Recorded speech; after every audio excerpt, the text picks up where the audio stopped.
Hello, everyone. It's Jonathan here again.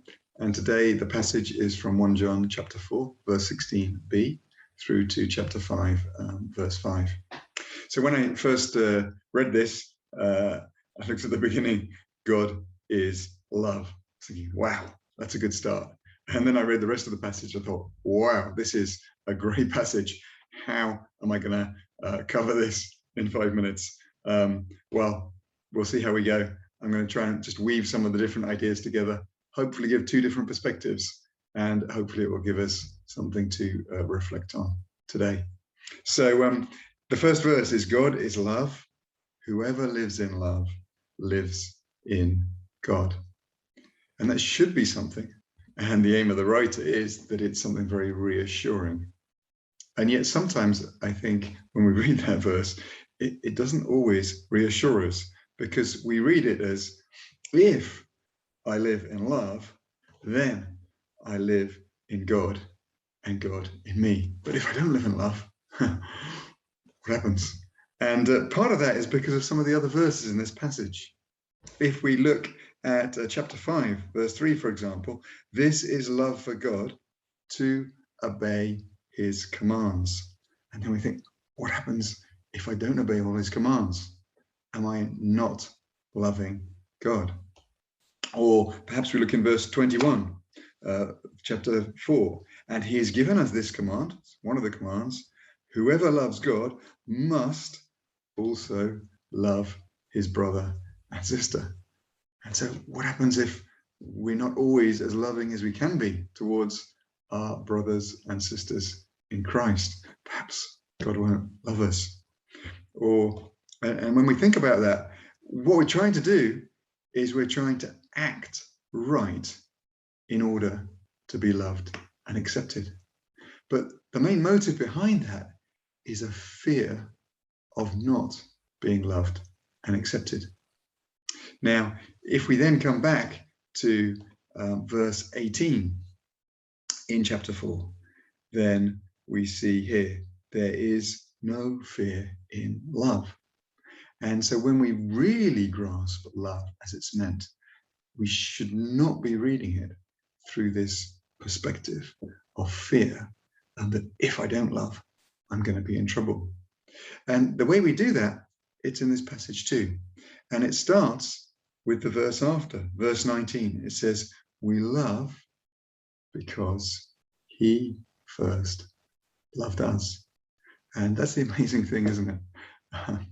When I look back, I think, wow, he loved me even when I was a mess, even when I didn't know what was going on in my life, even though when I was completely selfish, my time wanted to build my own life, just worried about money, didn't care much about people. That was me.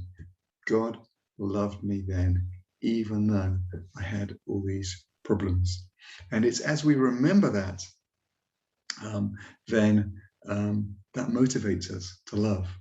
And when we come to think about the commandments again, remember it says in verse 3 about obeying his commands, but it then says his commands are not burdensome. They're not.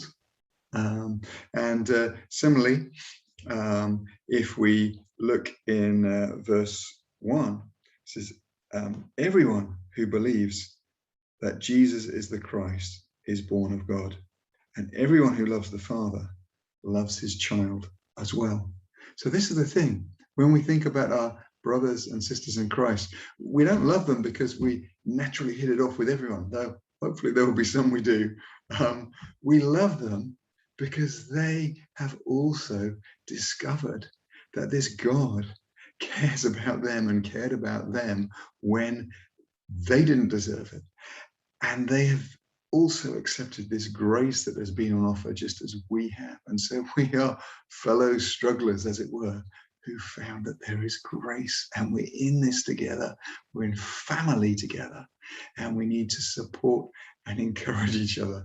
And when we realize that this all stems out of him first loving us, then it's so much easier to do. And love is not something we should have to steel ourselves to do the right way. It should be a reflex. I'm not going to say any more about reflexes. I'm not going to talk about being poked in the eye because that doesn't quite fit with love.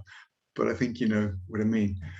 It should be that because we have been loved, if that's in our being, then naturally we will respond in love. Naturally, we will respond by doing the right thing, following his commands. Sometimes, though, I know in my life, I find it easy to love, and sometimes I just don't always do the right thing.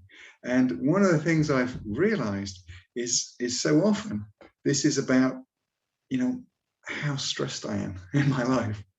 When I don't have margin, when I'm stressed with, I've got to get this done and this done and this done. I'm so focused on that when something else cuts across my life, the natural response is to protect what you're trying to do rather than to, how can I respond in love to this person?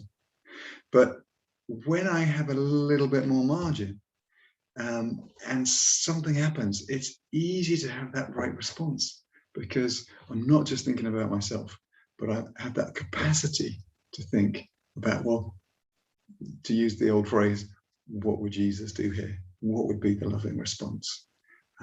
So just to draw it together, this is an amazing passage. It's so amazing, though, that sometimes we can be tempted to think, if I don't live up to it, then I'm going to blow it. But the reality is, God first loved us.